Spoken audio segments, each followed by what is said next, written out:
everybody. Thank you for joining us for this special conversation. Viewers, as you know, we've been focusing a lot on what happens post May 3rd. Just about a few days left before Lockdown 2.0's deadline really comes to an end.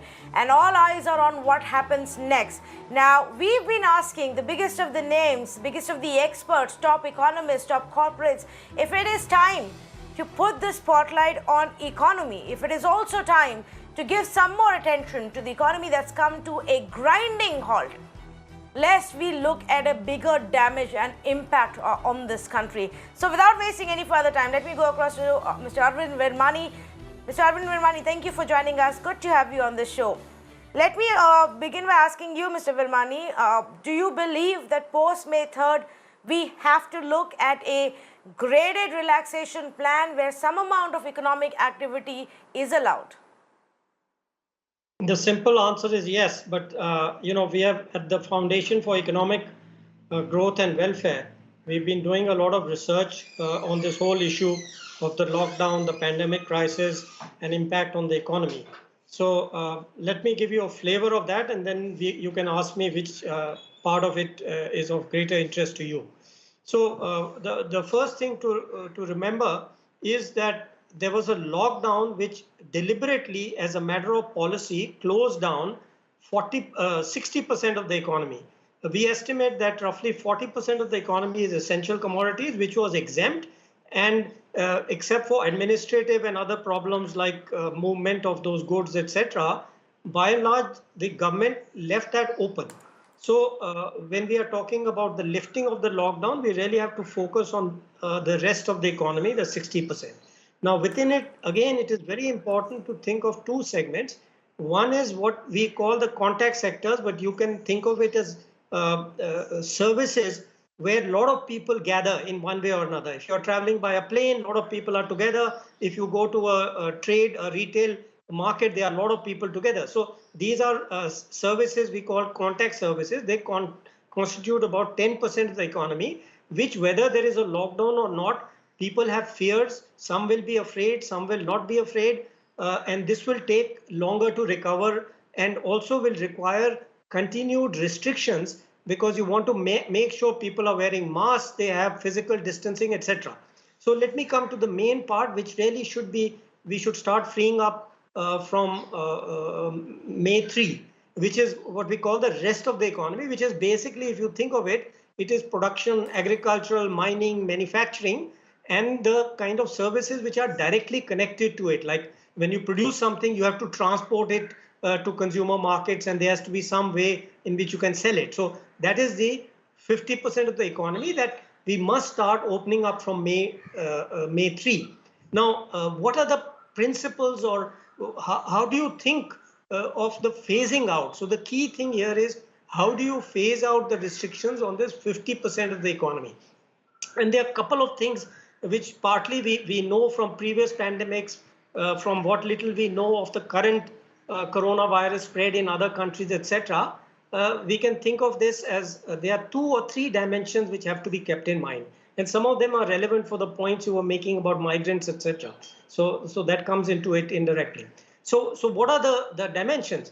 One dimension is obvious, that where, and this has been discussed before, the districts where there are no coronavirus cases versus those which have a lot of cases, obviously you have to distinguish between the two. But there's an important dimension which was kind of missed in the beginning, which we learned from the previous pandemics. And that is where you have high concentration or high density of people, like we have in major metro areas. The slum people, 30% of the, at least the non-advanced countries, urban residents live in slums. So that is I think the medical people kind of focus too much on the fact that people should not be allowed to go to rural areas because there are less health facilities. They forgot or they were not aware that the urban concentration in slums, if a virus gets in, it's going to spread very much faster. And how do we know this? We know this from the Spanish flu and the way it spread in London through the slums of that time. So the other dimension, as I said, is this rural versus urban versus very concentrated slums. So clearly, actually it makes sense to open up manufacturing, etc., in the rural, semi-rural areas and so on. And an additional fact which is of interest is that even in the US, they have found the two states which are most rural have had the least number of COVID cases. So this is something we learn from outside, from study of history. So that is by and large the phasing approach we should take. Okay, so then let's look at segment by segment. Like you said, there has to be a phased, graded approach to this entire situation, Mr. Virmani. Point being that what is it sectorally that can actually see some revival when we talk about these rural areas and these smaller towns? Largely what we are seeing right now, that the red zones and the hot spots are the biggest of the districts, 15 big districts and metro cities of our country. Outside of that, the impact is very, very less. But if we start manufacturing here and yet are unable to sell those goods in the big cities, how much of that will really help? So, so if you think of manufacturing, see, construction, mining, construction is a little complicated because part of it is in urban areas, part in the rural. So let's start with manufacturing, which is really the most critical, which we have to think about urgently.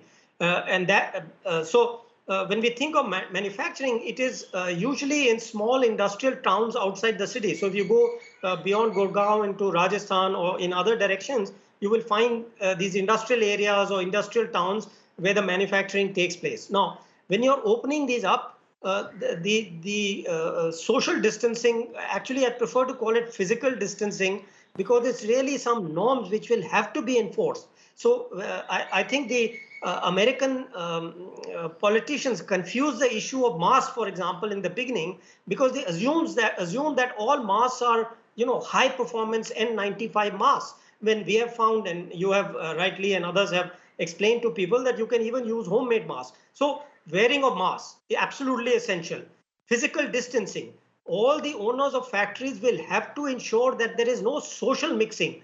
People can work appropriately at their workstations, the machines, etc. But when they are off work, they should not be allowed to mix physically. And the norm which we know again from international experience is roughly between 2 and 3 meters, or in feet between 6 and 10 meters. So as far as possible, the factory owners will have to enforce this physical distancing and also make sure that all the other cleanliness, etc. norms are followed. Now, you are quite right. There are two things which come in. First, the workers have to get there. So clearly some kind of buses, etc. will have to be freed up. The second part is the goods trade. The transport, the goods have to be transported. So that has to be freed up. And then the tricky part, you quite rightly put your finger on it, is that these goods are actually also have to be sold, sorry. And here is where the differential will again come in, because sale means retail trade. So clearly in the metropolitan areas, this kind of big markets cannot be opened right now. And I think the government should free up the rules for home delivery by everybody. So really, in the non-metro areas, the normal retail markets will, I think, gradually resume. But in the big metro areas, perhaps for a couple of more months, we'll have to keep these restrictions on big markets where it is very difficult to enforce physical distancing. We'll also have to have these Section 144 type of rules that not more than 4 adults, non-family members can accumulate at one time. And it's absolutely essential that this apply to religious gatherings, marriage gatherings, seminars, everything. So some of those restrictions will have to remain in place.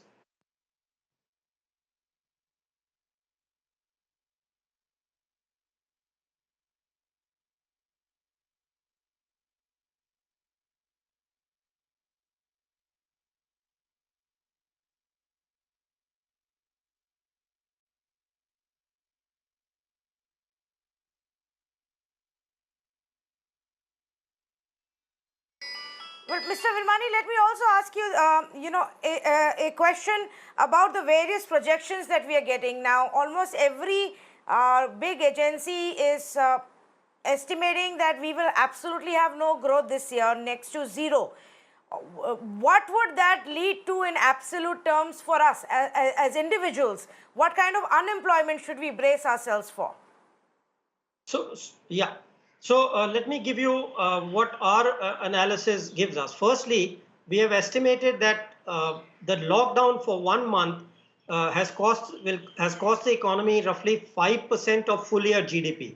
So that number is reasonably good, and we used exactly that three-phase or the three-part division in the economy that I mentioned to you earlier. We've used that same division to make forecast to carry the economy forward.